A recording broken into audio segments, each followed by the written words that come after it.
ఎదిరించి నిలబడ్డాడు మనగాడు. ఆధిపత్యాలకు వ్యతిరేకంగా నిలబడి కొట్లాడిన గడ్డ ఇది.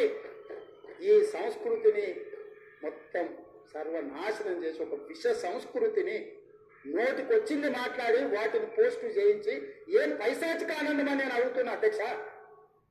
వాళ్ళు తిట్టిన తిట్లకు నా పేరు తీసి మీ పేరు రాసుకోండాడా? మీకు అన్నం తినబుద్ధి నేను చూస్తా. తెలంగాణ రాష్ట్ర ముఖ్యమంత్రి అయితే బలహీనం అయిపోయినట్ట అధ్యక్ష? అట్లా అనుకుంటున్నా? ఓపిక పట్టిన అధ్యక్ష, నేను మర్యాదకు ఉంటున్నాను. మీకు ఎంతమంది ఉందో తెలియదు. నాకు చికాకు వచ్చిందని తెలిస్తే లక్షలాది మంది పిల్లలు రోడ్డు మీదకి వచ్చి బట్టలు ఇప్ప తీసుకొడతారు అధ్యక్ష ఒక్కడినొక్కడిని. నేను వద్దంటున్నా కాబట్టి, చట్టాన్ని గౌరవిస్తా కాబట్టి, చట్టాల పట్ల, శాసనాల పట్ల, ఈ భారత రాజ్యాంగం పట్ల మాకు సంపూర్ణమైన విశ్వాసం, నమ్మకం ఉంది కాబట్టి ఏమనుకుంటూ ఊరుకుంటున్నాం అధ్యక్ష. మా చేతగాని కణం కాదు.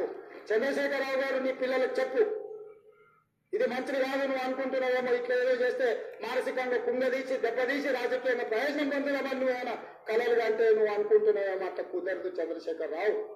నేను చెప్పదలుచుకున్నా, హద్దు దాటితే, మాట జారితే దాని ఫలితం ఎట్లుంటుందో అనుభవిస్తారని నేను చెప్పదలుచుకున్నా అధ్యక్ష.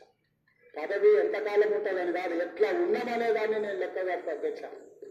ఆత్మగౌరవం చంపుకొని పదవి కోసం లాలూచిపడి దిగజారే రాజకీయాలు నేను చేయను అధ్యక్ష. ఉన్నంత కాలమే ఉంటా, నిటారుగుంటా, నికార్సుకుంటా. ఏది పడితే అది మాట్లాడితే ఇక నుంచి ఊరుకొని నేను చెప్పదలుచుకుంటాను. మీరు అనుకుంటున్నా ఏది పడితే అది బాగా మాట్లాడితే చనిపోద్ది, లేకపోతే కోర్టు పోతే బెయిల్ వస్తుంది, లేకపోతే ఈడిపోతే అది వస్తుంది, ఆడిపోతే ఇది వస్తుంది, మానసికంగా మమ్మల్ని దెబ్బతీసి ప్రయోజనం పొందాలని.